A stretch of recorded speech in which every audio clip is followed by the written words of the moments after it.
Tasya, yuk. Assalamualaikum warahmatullahi wabarakatuh. Waalaikumsalam. Warahmatullahi wabarakatuh. Selamat pagi semuanya. Yang terhormat Bapak Ibu Guru serta teman-teman yang kami banggakan.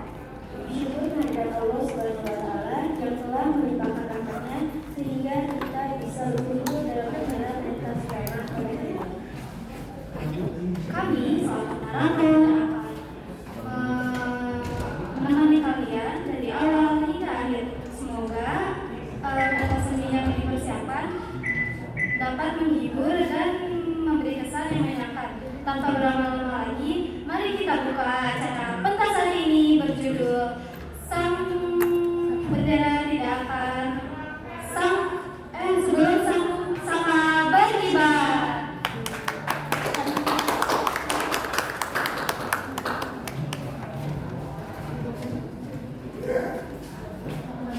17 Agustus 1945, Jakarta diselimuti udara gerah yang mencekam. Sebuah teras tersembunyi. 3 intelektual muda berkumpul dalam kesunyian yang waspada. Di atas meja, koran Asia Raya bersensor berserakan di samping cangkir-cangkir kopi yang berdiri. Jepang makin aneh, Bu. Di koran, mereka bilang menang, tapi di pelabuhan, tentara mereka seperti main ini.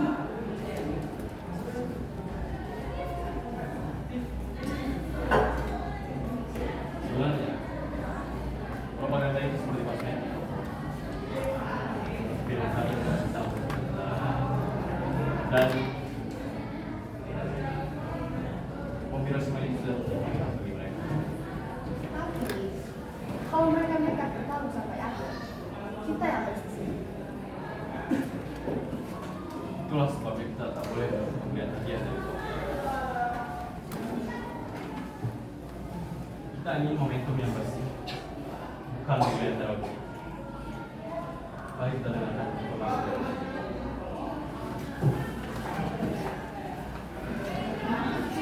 Yang itu kemudian mengajak mereka masuk ke dalam sebuah kamar gelap. Di pojok ruangan, tersembunyi di balik kain itu, sebuah radio gelap ilegal menjadi satu-satunya jendela mereka menuju dunia luar. Jika kamu tahu, nyawa adalah taruhannya. Mari kita dengarkan suara ini. Dan Koko, tolong jaga udara.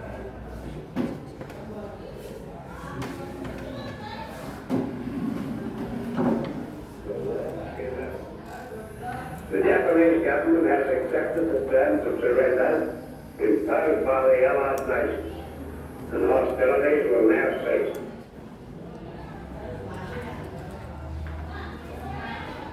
Mata Syahrir berlalang, cahaya lampu pijar yang redup memantulkan api di matanya. Keheningan di kamar itu terasa begitu berat sebelum akhirnya ia berbisik. Selesai. Semuanya sudah benar-benar selesai. Apa katanya? Jepang sudah menyerah. Dan kita harus bergerak sekarang sebelum karena terlambat tahu. Lalu apa yang akan melakukan sekarang? Malam pertama, saya akan mencoba bernegosiasi dengan mereka. Dan dengan para pemimpin.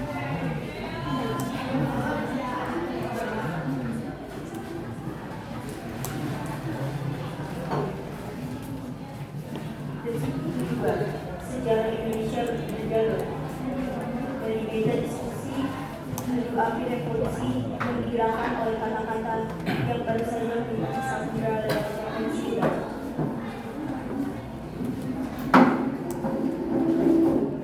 Petang 14 Agustus 1945 di sebuah ruangan yang tenang, Muhammad Hatta sedang tenggelam dalam renungan keras. Namun ketenangan itu pecah di saat Sultan Syahrir masuk dengan deru nafas yang membunuh, mau membawa berita yang akan mengubah nasib sebuah bangsa. Muata, saya membawa kabar baik. Kabar apa, Syahrir? Kau datang saja seperti dikejar kempetan. Duduklah, minum air putih. Tak perlu. Jepang sudah menyerah, Muata. Saya dengar sendiri siaran dari radio luar negeri. Dan sekarang, tak ada waktu untuk basa-basi, Bu.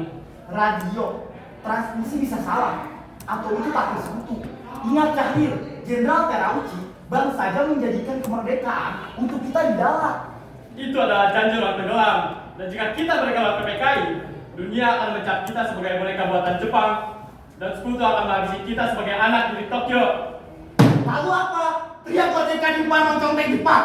Itu bunuh diri massal. Kita butuh prosedur agar transisi ini tertib, Syahrir. Bung tahu kalau ini adalah revolusi, bukan administrasi kantor. Putus hubungan dengan Jepang sekarang, proklamasi ini atas nama rakyat, bukan komite buatan mereka. Saya akan bicara dengan Soekarno. Jika berita ini salah, kita tamat belum mulai. Kalian terlalu lama menimbang. Setiap detik yang hilang adalah peluang bagi Belanda untuk kembali. Dan jika kalian tetap menunggu restu dari Jepang, kalian akan kehilangan kepercayaan para pemuda. Nyawa jutaan orang ada di tangan kami, Syahrir. Berikan kami waktu hingga besok pagi. Waktu adalah satu-satunya hal yang tidak kita miliki. Saya harus pergi ke Menteng. Anak-anak muda sudah tak sabar, dan saya tak akan menahan mereka lagi. Saya permisi. Syahrir keluar setelah malam dan malam. Hatinya berat menjalani keputusan itu. Telah menemui jalan kehidupan. Kalau yang tua ragu melangkah, maka yang muda lah yang harus menarik mereka lari. Bagaimana hasilnya? Untuk itu, mari kita diskusikan di Menteng bersama anak muda ini. Syahrir pergi menuju asrama Menteng 31. Di sana, api revolusi sudah siap disusun.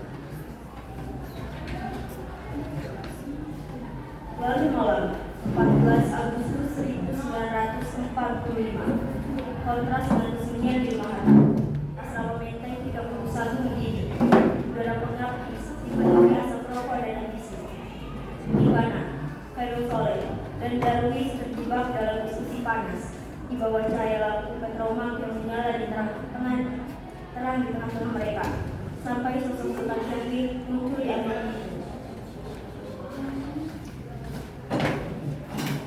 Bu Syaril, tumben mu datang sama ini. Ada kabar dari mata ajaib itu? Simpan dulu semua kalian. Tutup semua pintu. Dan jangan sampai ada apa.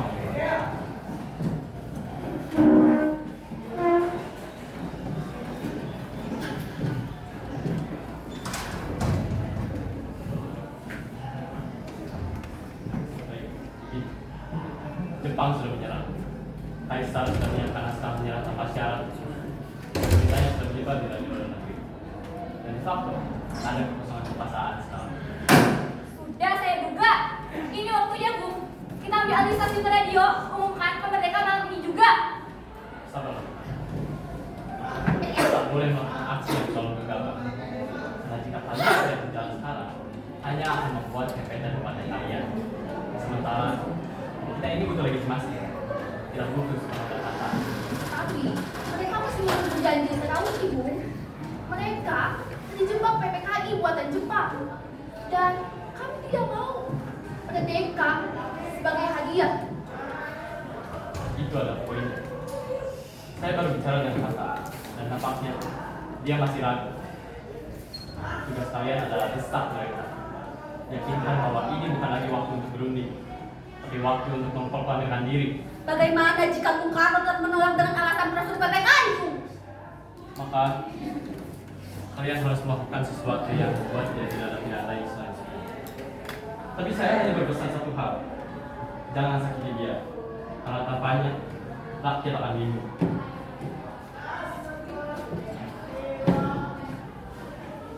Instruksi telah turun.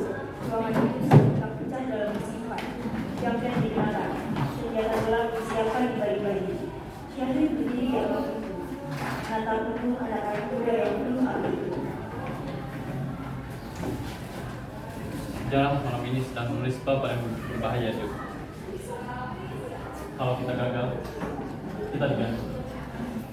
Kalau sampai kita berhasil, kita punya negara yang tidak bertanggung jawab siapapun. Saya akan mencoba bernegosiasi dengan Karno dan Bung. Diplomasi ini harus disiapkan. Sekutu pun tak akan senang jika kita berdekat tanpa ini. Dan saya harus siapkan argumen. Baik. Jika menurut begitu solusinya, semoga berhasil. Kalau begitu, saya permisi.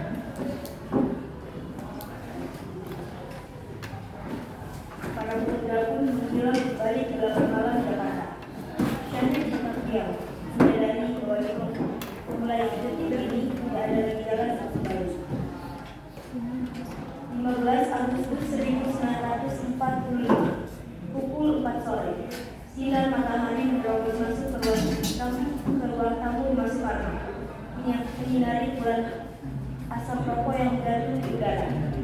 Suasana terasa sangat formal dan tegang.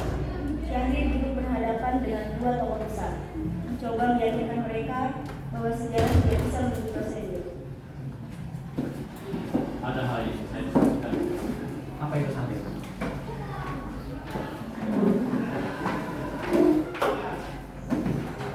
Kalau itu sudah bukan lagi yang lalu. Jepang sudah berkumpul dan radio orang negeri tidak bisa dibantu. Kebutuhan dan kebutuhan segera mendarat. Saya tahu itu Sahrir. Saya hargai semangat kelompokmu. Tapi kan kau tahu kita baru saja kembali dari darat dan Krautsy. Mereka sudah menjadikan kemerdekaan kita lewat PPKI. Kenapa harus buru-buru merusak rencana? Rencana siapa? Rencana Tokyo. Jika kita melihat PPKI, dunia akan menganggap ini sebagai hadiah.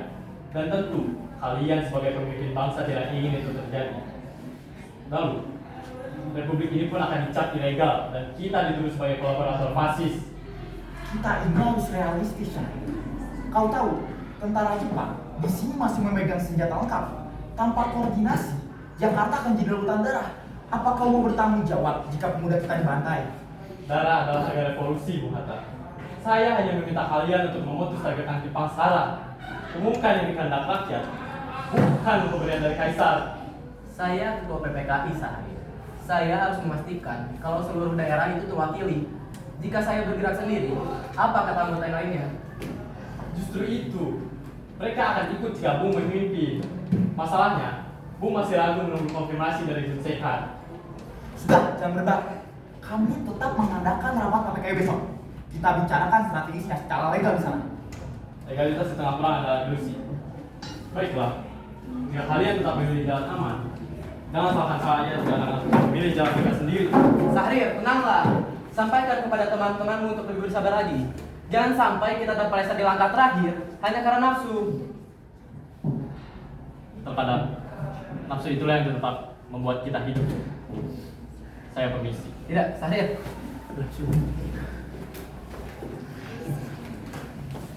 Syahrir berlaku keluar dengan perasaan kotor. Di bawah langit sore yang mulai menggelap, dia menyadari bahwa dorongan itu tidak akan cukup. Langkahnya kini mata menuju Menteng 31 untuk memberikan laporan terakhir.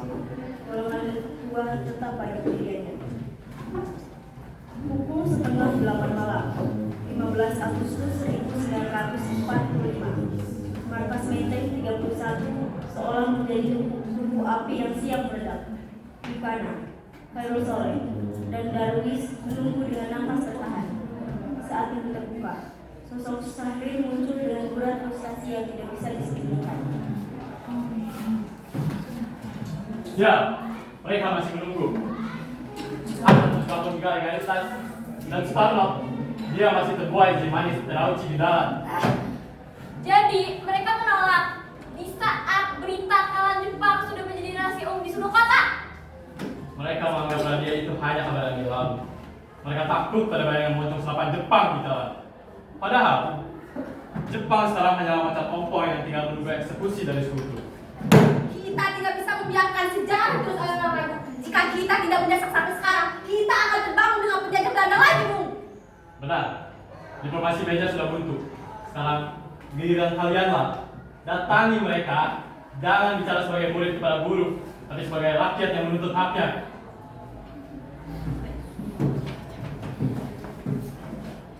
Suasana seketika berubah menjadi kesibukan militer.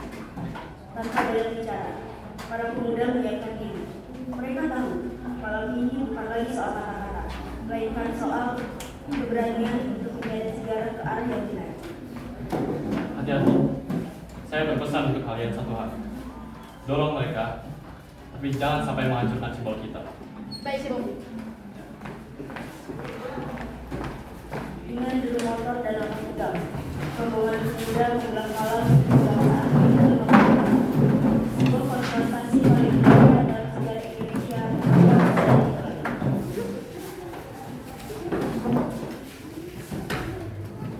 Udara malam dan Ahmad Supardo sedang bersisir. Tiba-tiba, suara dari mobil dan truk langkah kaki seperti potongan berat terdengar dari harapan depan.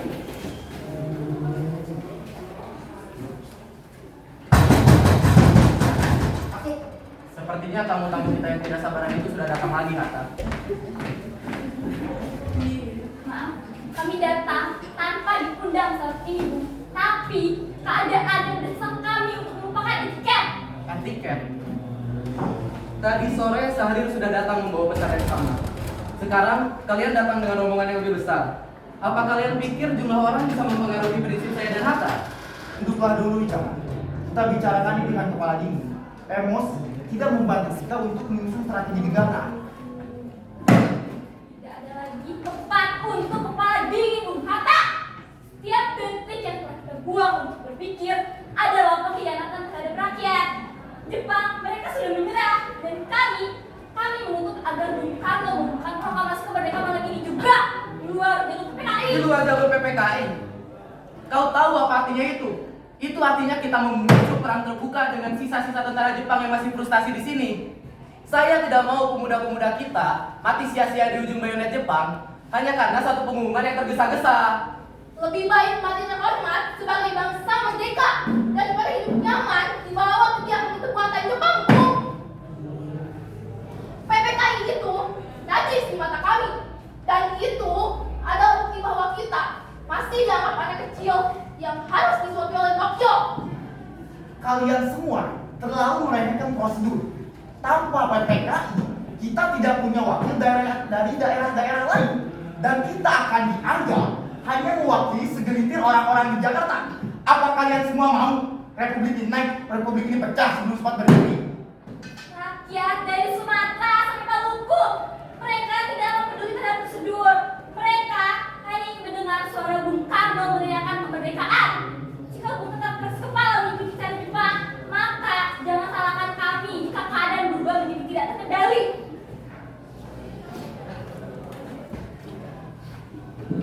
Suasana di Serambi semakin panas. Wikana berdiri sangat dekat dengan Soeharto. Sementara para pemuda di belakangnya mulai merapatkan barisan. Karena kami datang ke sini tidak lagi untuk minta izin, tapi kami datang untuk memperingatkan. Jika Bung tidak memutuskan proklamasi malam ini juga, besok matahari tidak akan terbit dengan damai. Rakyat, mereka sudah bersiap. Para pemuda sudah menggunakan senjata, akan terjadi pertumpahan darah, dan kami tidak bisa menjenguk sambutan siapapun, termasuk Bung. Wah, kalian terlalu berisik. Dasar lancang. Kalian pikir saya tidak memikirkan kemerdekaan bangsa ini? Dan kalian mengancam saya di rumah saya sendiri. Ini bukan ancaman pribadi, Bung. Ini adalah kenyataan dari revolusi yang Bung kembangkan sama ini. Kalau begitu ini leher saya. Seret saya ke pojok sana, potong leher saya sekarang juga. Ayo, potong leher saya sekarang juga. Kenapa? Ragu? Jika karena kalian memerdekakan bangsa ini, potong leher saya sekarang juga. Sudah, berhenti Bung Karno. Apa kalian pikir dengan membunuh Soekarno, kemerdekaan akan datang begitu saja? Tanpa dia, siapa yang akan memimpin rakyat tentang hal itu? Yang kalian semua tawarkan bukan kemerdekaan, tapi anarki. Sudah, kalian ini berhenti. Kita semua ingin merdeka, tapi jangan sampai ada perselisihan. Tapi kami hanya ingin kepastian, Bung Hatta. Kami hanya ingin kepastian ini. Kedaulatan ini tidak cacat karena campur tangan Jepang. Kedaulatan tidak akan cacat karena sebuah komite. Kedaulatan memang ada di tangan rakyat, tapi rakyat butuh pemimpin yang jernih, bukan yang hanya mengikuti emosi sesaat. Jika kalian semua ingin proklamasi sekarang juga, silakan kalian cari pemimpin yang lain yang mau bertanggung jawab atas nyawa jutaan orang jika Jepang datang membalas.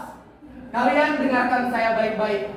Saya tidak akan bisa ditekan oleh seluruh ancaman yang kalian berikan. Dan saya akan tetap mengadakan rapat PPKI besok pagi. Itu adalah keputusan saya sebagai pemimpin. Sekarang pergi dari rumah ini. Dasar golongan tua, terlalu lambat.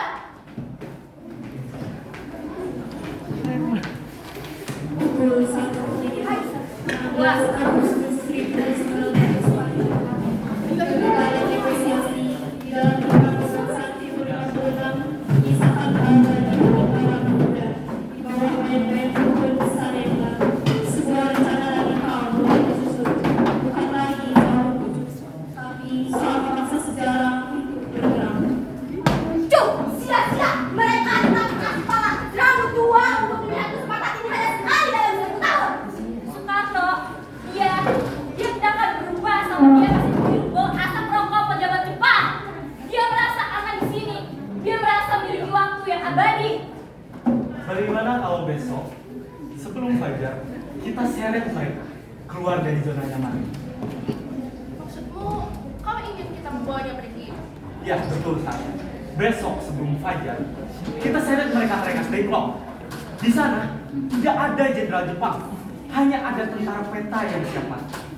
Mereka harus memilih antara tertinggal oleh sejarah atau memimpin revolusi kita. Ide bagus. Siapkan kendaraan, koordinasikan dengan komandan peta di sana. Pukul 3 pagi kita bergerak. Siap.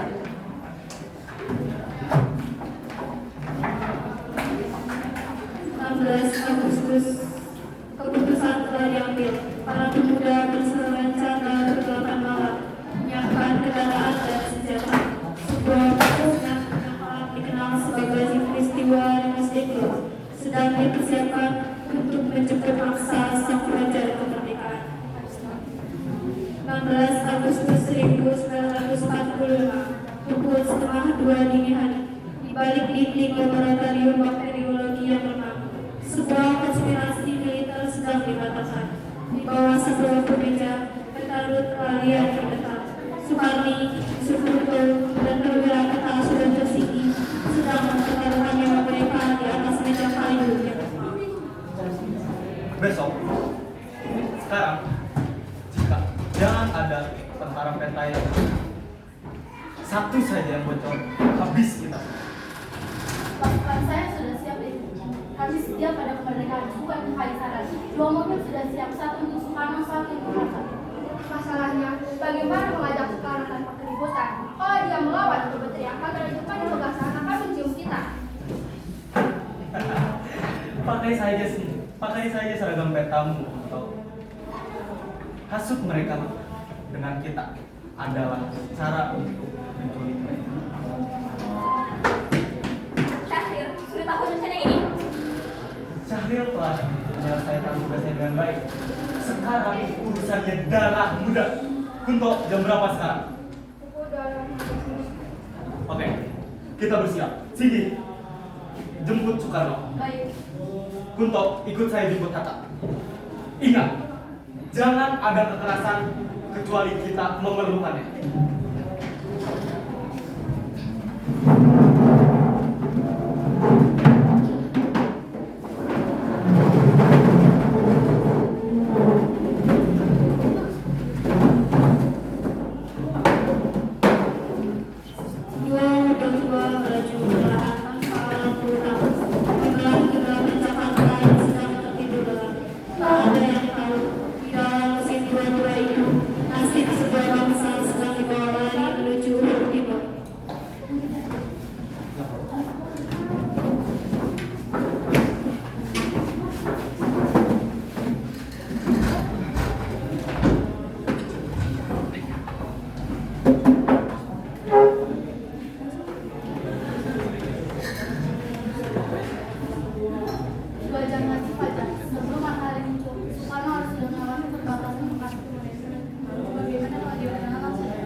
Mesin mobil berpelan jauh dari mesin. Di balik kemudi dan di kursi penumpang, jantung para pemuda itu bergerak seirama dengan detak waktu yang kian sempit menuju pertama. Pukul 3 dini hari, 16 Agustus 1945, kesunyian di Jalan Pegangsaan Timur 56 pecah oleh dua mesin mobil yang tiba-tiba berhenti di depan gerbang. Sudah tersingkir turun dengan seragam kereta lengkap, dan katana di pinggangnya bergerak tertimpa lampu jalan yang lemah. Sebuah drama percobaan paksa berikut sejarah dimulai. Sebaliknya, ini urusan darurat militer. Saya harus berbicara dengan Soekarno saat ini juga.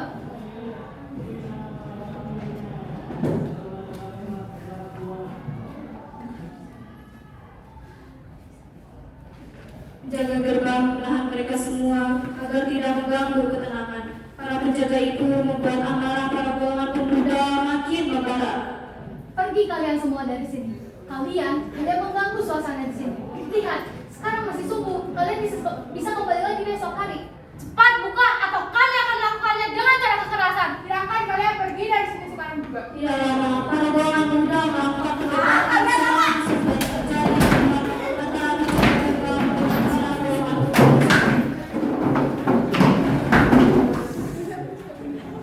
Lampu kamar di rumah tiba-tiba menyala. Di balik pintu, Soekarno bangkit dan Megawati di sampingnya. Fatmawati terbangun sambil mendekat erat Guntur yang masih bayi. Apa-apaan ini? Malam-malam begini tidak ada sopan santunnya.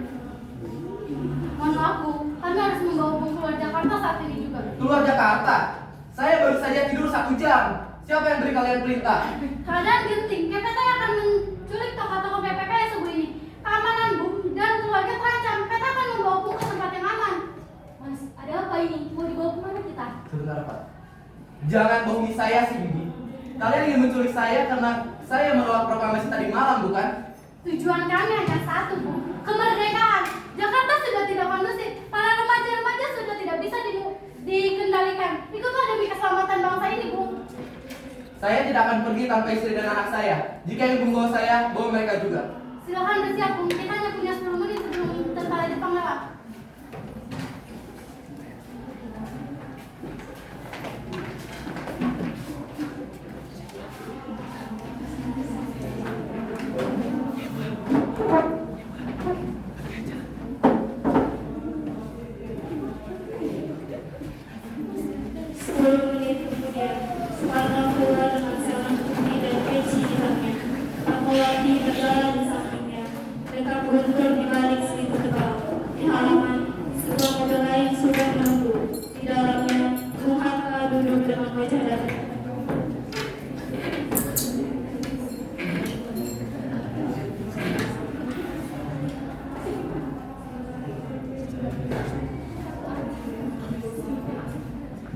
Ternyata kau dijemput juga Soekarno.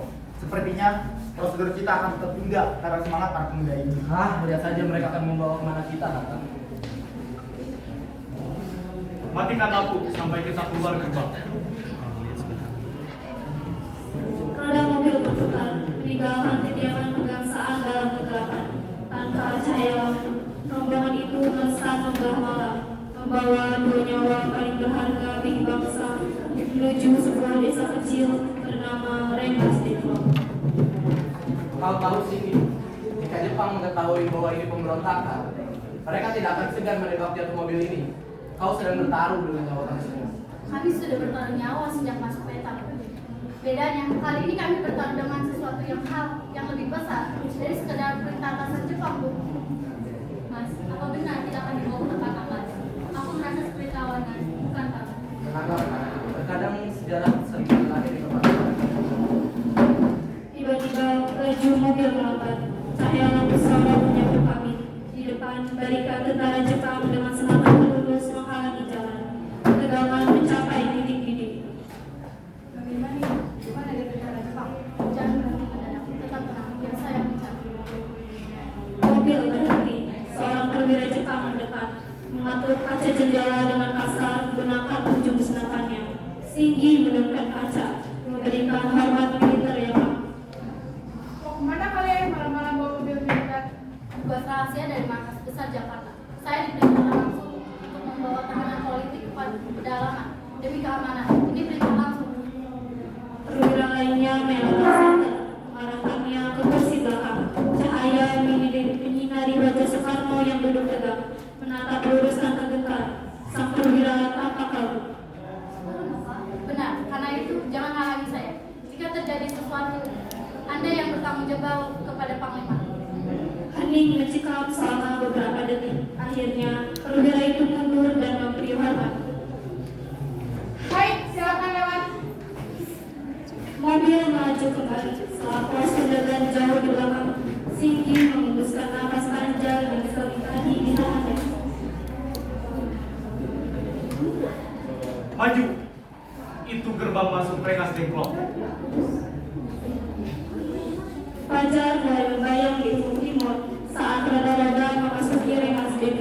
Di desa kecil inilah, desakan para pemuda dan keteguhan golongan tua akan bertemu pada satu titik puncak.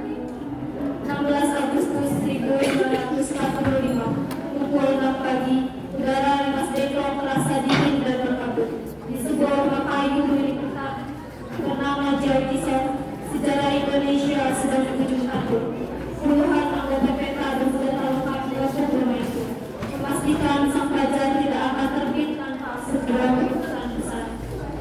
Jadi, kesinilah kalian membawa saya ke rumah seorang petani di pinggir sungai. Kalian pikir dengan menjauhkan saya dari Jakarta, keputusan saya akan berubah? Bung, lihatlah keluar. Di sana tidak ada jenderal Jepang. Di sini hanya ada kita yang siap mati. Di Jakarta, Bung hanyalah sandra diplomatik. Di sini, Bung adalah pemimpin revolusi kami. Proklamirkan sekarang, Bung. Sukani, kau membawa kami dengan paksa. Apa kau pikir proklamasi yang lain dari paksaan akan punya wibawa di Malaysia? Kalian semua hanya membuat kita seperti tawanan kalian sendiri. Kami mohon, kami tidak ingin menyakiti Bung, tapi para pemuda jauh sudah bersiap. Jika hari ini pulang tanpa pengumuman, amarah massa tak akan terbendung lagi, Jakarta akan terbakar, dan kita akan kehilangan momentum emas ini. Kalian begitu yakin kalau Jepang tidak akan membalas? Jepang sudah kalah, Bung. Mereka hanya menunggu sekutu datang untuk menyerahkan kekuasaan. Jika kita tidak ambil kesempatan ini sekarang, kita akan kembali menjadi budak. Suasana menjadi hening mencekam. Di tengah kebentuan itu, Fatmawati mendekat sambil menggendong guntur yang tenggelam. Tatapannya teduh namun berbudaya. Mas, mungkin memang ini jalannya. Apabila anak muda itu sudah begitu yakin, mungkin Tuhan memang ingin kita mulai dari tempat ini, dari tempat rakyat kecil ini. Soekarno terdiam lama. Hanya suara kokok ayam memecah kesunyian.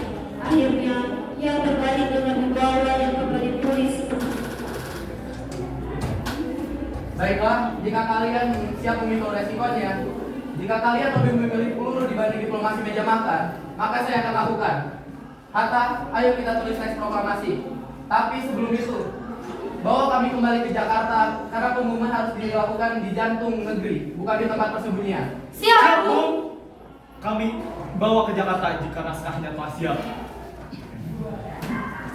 Keputusan telah diambil, namun masalah baru muncul. Bagaimana mereka akan kembali ke Jakarta tanpa dihadang arteri besar Jepang? Jawaban itu datang sore harinya dalam sosok seorang diplomat dulu.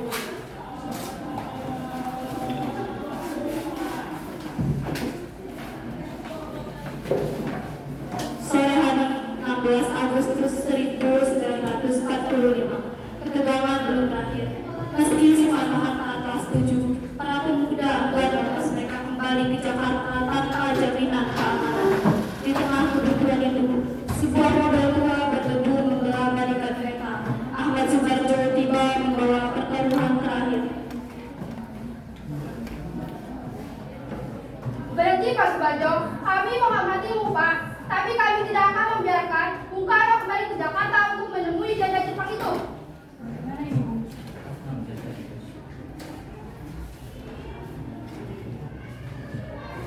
Bunto, dengarkan saya. Saya kesini bukan sebagai utusan Jepang. Kabar penyerahan Jepang sudah bukan rahasia lagi. Sekarang bukan soal papan, tapi bagaimana kita merdeka tanpa dibantai di jalan. Apa jadinya? Bapak bisa terjadi seperti itu? Lebih nanya nama kepala saya sendiri. Jika besok pagi 17 Agustus pukul 10 proklamasi pun diumumkan, kalian boleh menembak saya, kalian boleh menganggap saya pengkhianat dan habisi nyawa saya saat itu juga. Para pemuda tertegun, keheningan menyergap. Tawaran nyawa dari seorang tokoh senior adalah pertaruhan yang tak main-main. Apa Bapak berani berjanji di depan moncong senjata petak? Tentu saja, saya pertaruhkan segalanya. Laksamana Maeda sudah menjamin rumahnya aman untuk kita. Di sana, polisi militer Jepang tidak akan berani masuk. Kita akan bebas menulis nasib bangsa kita sendiri. Subarjo masuk ke dalam rumah. Ia mendapati Soekarno dan Hatta yang nampak letih namun basah. pulang, Jakarta sedang menunggu suara kalian. Kau benar-benar mempertaruhkan pilihanmu untuk kami sebagai. Dan saya tidak seberapa harganya dibanding masa depan Republik ini, Bu. Para pemuda sudah setuju, saat kita langsung menuju rumah Medan. Kalau begitu, mari kita selesaikan drama ini. Rengas Dengkok sudah memberi udara yang sangat segar. Sekarang, mari kita terima kenyataan Jakarta sekarang juga. Sore itu juga senjata-senjata diturunkan. Rasa hormat pun di tengah debu jalan Rengas Dengkok. Beri jalan, siapkan kendaraan. Kita kembali ke Jakarta sekarang juga.